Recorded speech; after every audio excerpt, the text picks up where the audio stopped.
पहुंचाएंगे। ये लड़ाई बहुत महत्वपूर्ण है। चिरागों के सफर में दबदबा हो आंधियों का, तो फिर अंजाम जुल्मत के सिवा कुछ भी नहीं होगा। ये दुनिया नफरतों के आखिरी स्टेज पर है, इलाज इसका मोहब्बत के सिवा कुछ भी नहीं होगा। साथियों, एक तरफ वो लोग खड़े हैं जिन्होंने 2013 में 2014 में जंतर मंतर पर और रामलीला मैदान में खड़े होकर के शीला दीक्षित जी, डॉक्टर मनमोहन सिंह साहब के बारे में क्या क्या कहा था, और एक तरफ वो लोग खड़े हैं जो पूरे देश में एक नफरत का माहौल बनाना चाहते हैं। लेकिन कांग्रेस पार्टी इस देश में लोकतंत्र को बचाने की और डॉक्टर बाबा साहब अंबेडकर के संविधान को बचाने की लड़ाई लड़ रही है। इस लड़ाई में आपका महत्वपूर्ण योगदान यह है कि आप बहन कृष्णा तीरथ जी के लिए 5 तारीख को अपने घरों से बाहर निकलें, इन्हें हाथ के पंजे के सामने वाला बटन दबा करके जिताएं। आप एक चीज जान लीजिए कि कृष्णा तीरथ जी को मैं कई वर्षों से जानता हूं, पूरी कांग्रेस पार्टी इनका बड़ा सम्मान करती है। ये आपके बीच में बहुत आसानी से उपलब्ध हैं, लेकिन ये बहुत बड़ी नेता हैं। लगा सका ना कोई उसके कद का अंदाजा, वो आसमां है मगर सर झुका के चलता है। कृष्णा तीरथ जी अपने आप में एक बहुत बड़ी शख्सियत हैं, बहुत बड़ी नेता हैं कांग्रेस पार्टी की। ये इनकी विनम्रता है, इनकी शराफत है, इनकी सादगी है कि आपके बीच में आपके मुद्दों पर खड़ी मिलती हैं। तो मेरा आपसे अनुरोध है साथियों कि जो भरोसा इन पर राहुल गांधी जी ने, कांग्रेस पार्टी ने, मल्लिकार्जुन खड़गे जी ने, बहन प्रियंका गांधी जी ने जताया है, उस भरोसे की लाज बचाने की जिम्मेदारी आपके कंधों पर है। यह चुनाव बहुत महत्वपूर्ण चुनाव है। याद करो साथियों कि जब हाथरस में एक दलित बिटिया के साथ बलात्कार हुआ और रात के 2 बजे उसकी लाश को बिना परिवार की मर्जी के जला दिया गया, तो कोई अरविंद केजरीवाल अपने घर से बाहर नहीं निकला, कोई नरेंद्र मोदी जी अपने घर से बाहर नहीं निकले। उस दलित परिवार से, उस बिटिया से मिलने के लिए, उसके परिवार के आंसू पोंछने के लिए कौन गया? राहुल गांधी जी गए, प्रियंका गांधी जी गए। याद करो जब मणिपुर में बिना कपड़ों के बेटियों को परेड कराया गया, घुमाया गया हजारों की भीड़ ने, तब कोई अरविंद केजरीवाल नहीं निकला, कोई नरेंद्र मोदी जी नहीं निकले। कौन निकला? राहुल गांधी निकले और मणिपुर जाकर के उन परिवारों को अपने सीने से लगा के उनके आंसू पोंछने का काम किया। याद करो कि जब डॉक्टर बाबा साहब अंबेडकर के संविधान को बदलने के लिए भाजपा पूरे देश में नारे लगा रही थी, तब संविधान के लिए कौन खड़ा हुआ? याद करो जब देश की संसद में खड़े होकर के गृह मंत्री अमित शाह जी ने कहा कि बहुत अंबेडकर अंबेडकर अंबेडकर करते रहते हो, अगर इतना भगवान का नाम लेते तो 7 जन्मों के लिए स्वर्ग मिल जाता।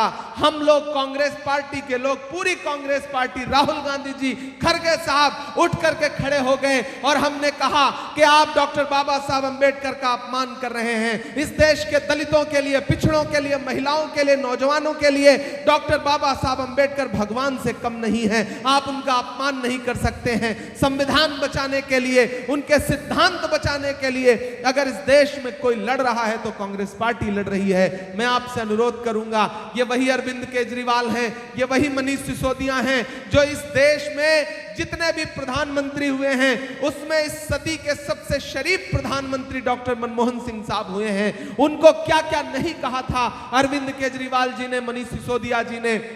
और देखिए प्रकृति कैसे न्याय करती है, ऊपर वाला कैसे इंसाफ करता है कि यही केजरीवाल साहब डॉक्टर मनमोहन सिंह जी को भ्रष्टाचारी कहते थे, और जब समय का पहिया घूमा तो आपने देखा कि यही अरविंद केजरीवाल, यही मनीष सिसोदिया भ्रष्टाचार के आरोप में जेल काट करके लौटे। यह प्रकृति का इंसाफ था जो प्रकृति ने डॉक्टर मनमोहन सिंह साहब के साथ किया था। आज डॉक्टर मनमोहन सिंह साहब दुनिया में नहीं हैं, वो हमें छोड़ के पिछले कुछ दिनों पहले चले गए। शीला जी हमारे बीच में नहीं हैं, लेकिन जितने फ्लाईओवर शीला जी ने बनाए, जितनी सड़कें शीला जी ने बनाई, जितनी मेट्रो स्टेशन शीला जी ने बनाए, आज तक अरविंद केजरीवाल जी उसमें कोई इजाफा नहीं कर सके। जहां पर किताबों की दुकानें खुलनी थी, वहां पर दारू की दुकान खोलने का काम किया। नरेंद्र मोदी जी ने चाय बेची तो अरविंद केजरीवाल ने कंपटीशन में शराब बेची। दोनों ने एक जैसा ही कंपटीशन चल रहा है। याद है 2013-14 में आते थे मफलर लपेट के वैगन आर पर खांसते हुए, जब देखिए जिस पोल पे चढ़ जाते थे वो पोल पे चढ़ते थे और आपको चने के झाड़ पे चढ़ा देते थे। इन दिनों मफलर उतर गया है, खांसी भी दूर हो गई है। उन्होंने अपनी खांसी दूर कर ली और पूरी दिल्ली को खांसने पर मजबूर कर दिया। इतना प्रदूषण, इतना प्रदूषण। जिधर देखिए कहते थे कि ये झाड़ू है, झाड़ू से हम सफाई करेंगे, नहीं कर पाए सफाई। अब सफाई की जिम्मेदारी बहन कृष्णा तीरथ जी को दे दीजिए, इनसे अच्छी सफाई कोई नहीं कर पाएगा। ये हाथ के पंजे में झाड़ू को ऐसे पकड़ लेंगी, ऐसे पकड़ लेंगी कि पंजे का शिकंजा जो है वो सही से कस जाएगा।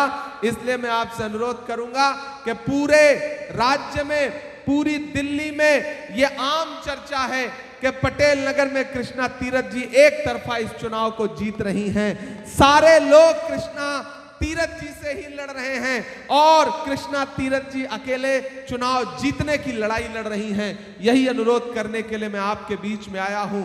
यहां उत्तर प्रदेश के, बिहार के, पूर्वांचल के बहुत साथी रहते हैं। मैं आपका अपना हूं, आपका बेटा हूं, आपका भाई हूं।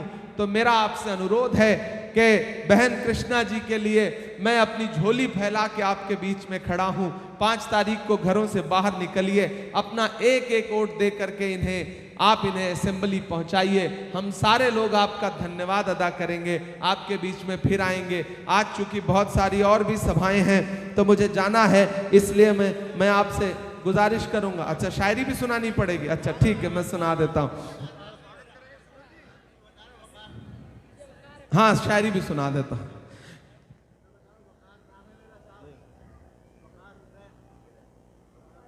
जी जी वकार साहब, मुझे कहा गया है कि वो एक शायरी सुना दीजिए, बिना सुनाए जाएंगे तो ठीक नहीं होगा।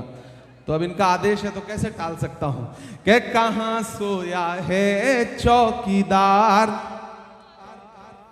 कहां बैठा है पलटी मार।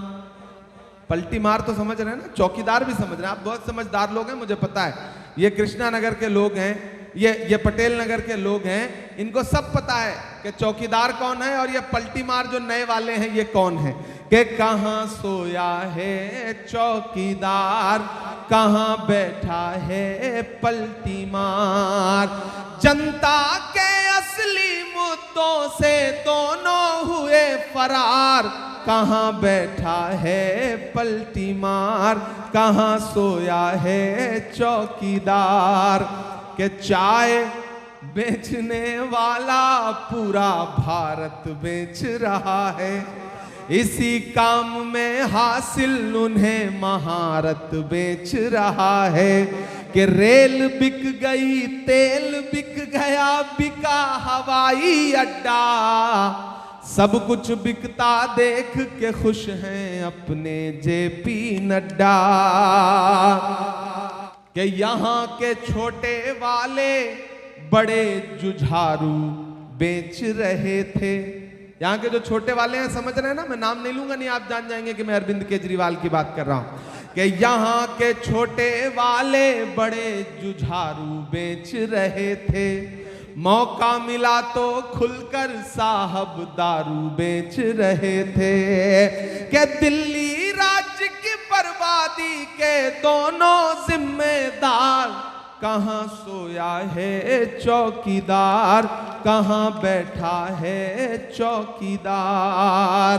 मैं तुम्हें अपने उसूलों की कसम देता हूं, मुझको मजहब के तराजू में न तौला जाए। मैंने इंसान ही रहने की कसम खाई है, मुझको हिंदू या मुसलमान न समझा जाए। साथी